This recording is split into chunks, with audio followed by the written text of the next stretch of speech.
So the demographics of Somali youth, these are primarily Western born and raised. They can also be just raised in the West. They maybe came to the West as very young children or probably as preteens themselves. And because they grew up in the West, they are considered to be a risk of being influenced by kuffar, or which is a derogatory term for non-Muslims. So the demographics of the Somali youth are, I'm not sure about what is happening with Generation Alpha, like the youngest generation, but this was very common with millennials and Gen Z Somali children. And so this practice, I'm sure it occurred much earlier, but the way that it surfaced into people being aware of the form of human trafficking and abuse to children was around the early 2000s, maybe the 2010s, when some of these stories started surfacing. And around that time, it was the millennials, and some of the stories they're still happening. So there are younger and younger children that are being put through this process. But generally, these Somali youth are considered to be at risk of being influenced by Western culture. So this can be the threat of them becoming ex-Muslims, the children being rebellious against their parents, not in a way that is that is not normal for youths and teenagers, for example, or preteens to be rebellious.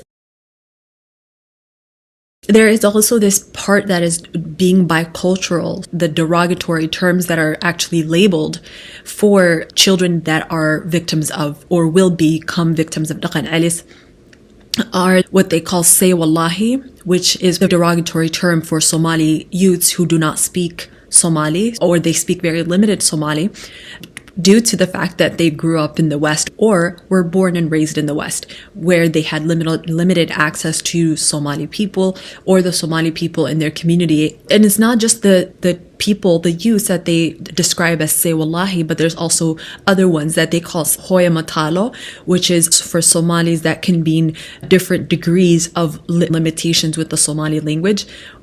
But really, it's a distinction that is made when someone is called say wallahi or hoya matalo. I wanted to highlight this point here is because anyone that Somalis would identify as say wallahi or hoya matalo are seen as distinct from the collective Somali identity, as they are far removed and they need to be brought back into the culture. How are we going to do that? Because they're getting out of hand through no fault of their own, of course. Also had a lot of children who did not speak Somali because they grew up and were raised in the West.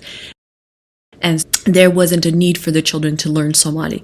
And that disconnect between the parent and child, there's an intergenerational difference between the parent and child. There's a miscommunication that definitely can happen from that. And so the parent can feel that their child is not under their control, that they are loosening their grip. They're losing their grip on their children. And so that biculturalism, having the Somali culture and having some of the Western culture that they are exposed to through the schools, through media, through movies, through books, through literature, it doesn't matter, through art, a lot of the Western culture will seep into it because it's just a part of the assimilation process. It's just a part of integrating into a new culture because you're not living in Africa. You're not living in Somalia. You're not living in Kenya. So there's, it's not too far of a stretch of the imagination that anyone would have two cultures working in tandem for people who grew up in different countries. But this actually can be seen as a threat to the parents about their children getting out of their control. So as a way to exercise a higher level of control and monitoring and discipline, that could be a need to start the Daqan Celis process.